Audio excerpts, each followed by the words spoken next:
Magandang araw sa inyo. Ako si Annie Mancilia. Ang pag-uusapan naman natin ngayon ay paano mag-open ng account sa isang online stockbroker para makapagsimula na tayo mag-invest sa stock market. To know more about that, just watch the video. Ayan, bago ko ipakita sa inyo ang pag-open ng account, ipakita ko muna yung top 7 na best online stock brokerage firms sa Pilipinas para sa akin. Ang pagkakaiba nila ay ang interface o yung itsura ng platform nila. Features din at mga daily research na pinapadala nila para magkaroon ka ng idea sa global and local market conditions. Also, iba-iba din ang minimum initial deposit nila. Minimum initial deposit ay kailangan natin para makapag-open tayo ng account. Yung ibang online stock brokerage firm ay walang minimum initial deposit. So, unahin na natin ang COL Financial Philippines. Ang minimum initial deposit niya ay 1,000 pesos para sa starter at 25,000 pesos naman kung plus ang kukunin mo. Ang COL Financial is one of the biggest stock brokerage firm sa Pilipinas at user-friendly siya para sa mga beginners. Ang pangalawa naman natin ay First Metrosec, part siya ng Metrobank Group. Mayroon siyang minimum initial deposit na 2,500 pesos. Ang pangatlo naman natin ay ang AAA Equities. Meron siyang 50,000 pesos na minimum initial deposit. Ang pang-apat ay ang AB Capital Securities. Wala siyang minimum initial deposit kaya pwedeng-pwede ka nang makapag-open ng account. And meron tayong 2Trade Asia. Ito yung minimum initial deposit niya ay 25,000 pesos. Ang pang-anim naman natin ay ang Philstocks. Meron siyang minimum initial deposit na 1,000 pesos. Okay. Ang pang-pito naman natin ay ang Timson Trade. Meron silang minimum initial deposit na 100,000 pesos. Ito ang ginagamit ng mga pro traders dahil sa features na ino-offer niya. So tara, dako na tayo sa pag-o-open ng COL Financial account. Bakit COL Financial ang ituturo ko sa inyo? Kasi ito ay user-friendly para sa mga beginners. So tara, simulan na natin. Ayan, so nandito tayo ngayon sa COL Financial website. So para makapunta kayo dito ay i-type nyo lang ang URL nila which is www.colfinancial.com. So once na nandito na kayo sa website, makikita nyo na dito yung open an account dito sa taas or meron din sila dito sa get started sa baba. Just scroll down, open an account. Yan, para makapag-start na tayo mag-open account. However, meron din silang free 7-day trial. Just in case na gusto nyo lang muna makita yung features o anong ino-offer ng COL Financial, you can register here for a free 7-day trial. So, let's say, buksan natin siya. Ayan. So, type nyo lang yung email address nyo, click I'm not a robot, and then submit. So, you will be getting a 7-day free trial. And nag-offer din ng COL Financial ng free introductory seminars. Yan, you can register here for their seminar programs. Okay. They also have FAQs. Okay, punta muna tayo ng FAQ.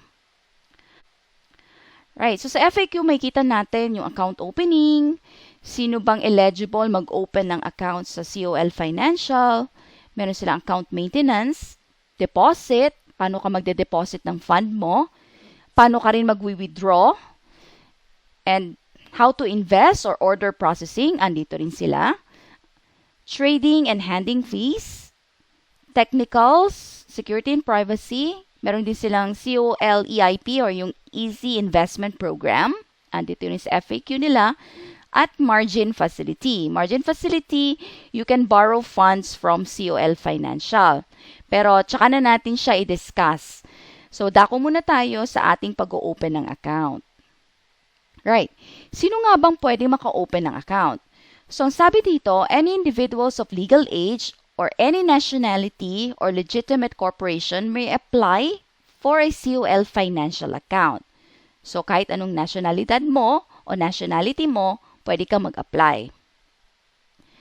Paano naman kung nasa abroad tayo? Yes, pwedeng-pwede.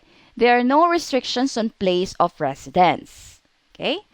So, ito, how do I open an account?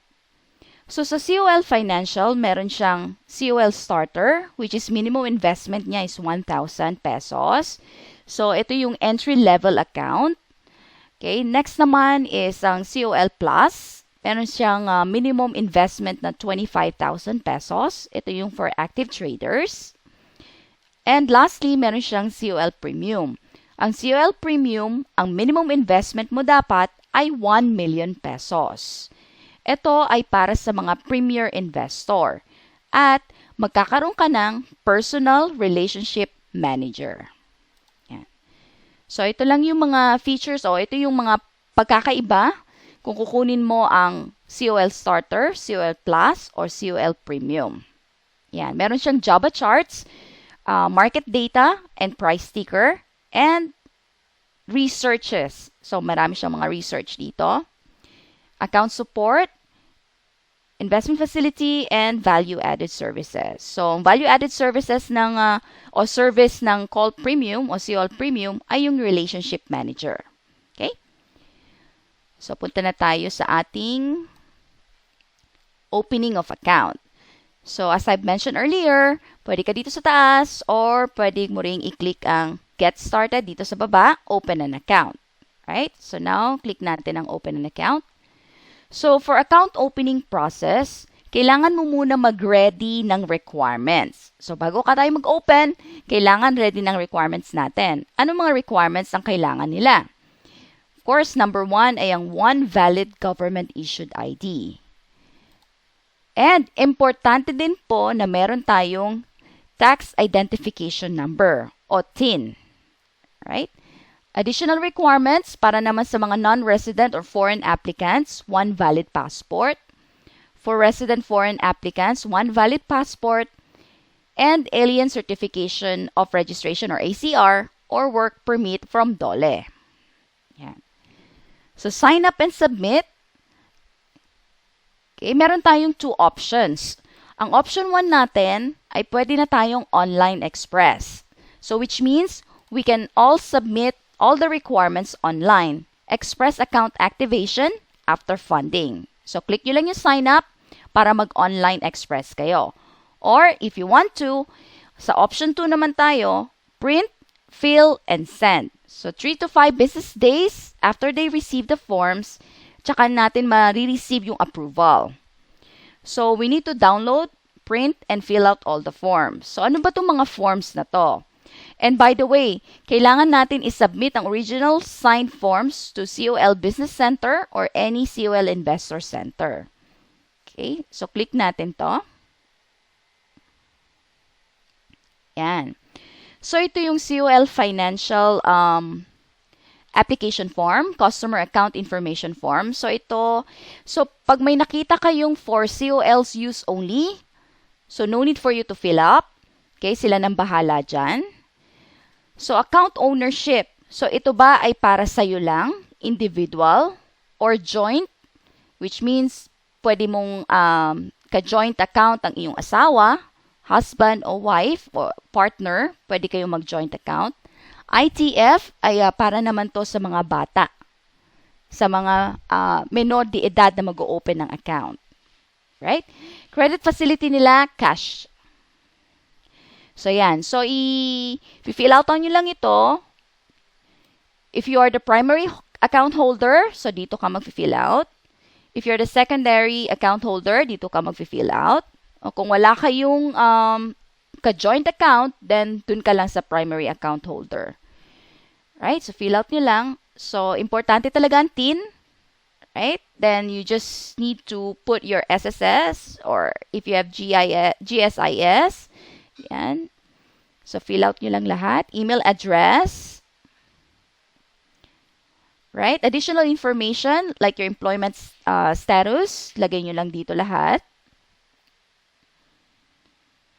Okay, disclosures. Itong disclosures na to, if you're a corporate officer or director of PSE listed company.